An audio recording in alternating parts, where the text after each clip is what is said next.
Imagine a therapy that doesn't involve drugs, surgery, or radiation, just the absence of food. Could fasting be the key to unlocking the body's natural defenses against cancer? Fasting, particularly water-only fasting, has garnered attention for its potential role in cancer therapy. Beyond anecdotal accounts, emerging scientific research suggests that fasting may influence cancer progression and treatment efficacy. Let's delve into the cellular mechanisms that underpin this phenomenon. During fasting, the body undergoes significant metabolic changes. Glycogen stores deplete within 24 hours, prompting a shift from glucose metabolism to fat-derived ketone bodies for energy. This transition leads to decreased insulin and IGF-1 levels, hormones associated with cell growth and proliferation. Lower levels of these hormones may reduce the activation of pathways like PI3K/ACT/mTOR, which are often upregulated in cancer cells, potentially inhibiting tumor growth. Fasting also induces autophagy, a cellular process that degrades and recycles damaged components.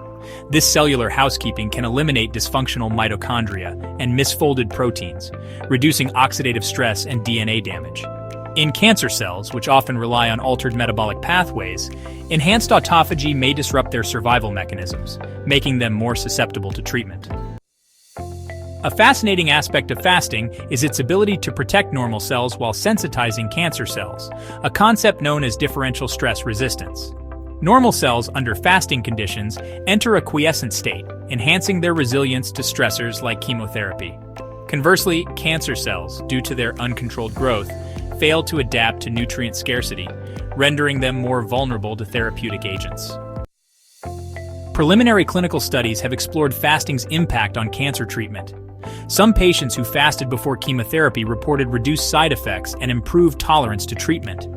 While these findings are promising, they are not yet conclusive. Additionally, individual cases have highlighted remarkable recoveries attributed to fasting, but such anecdotes require scientific validation through controlled studies. Despite the potential benefits, fasting is not universally safe.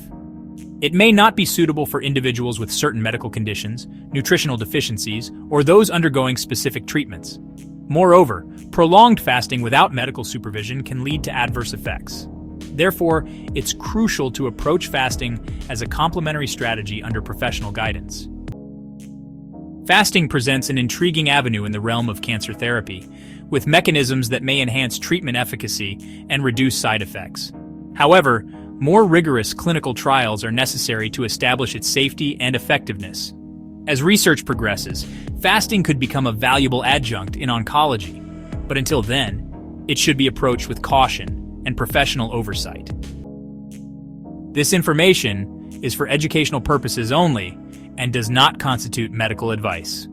Always consult with a healthcare professional before making changes to your treatment plan.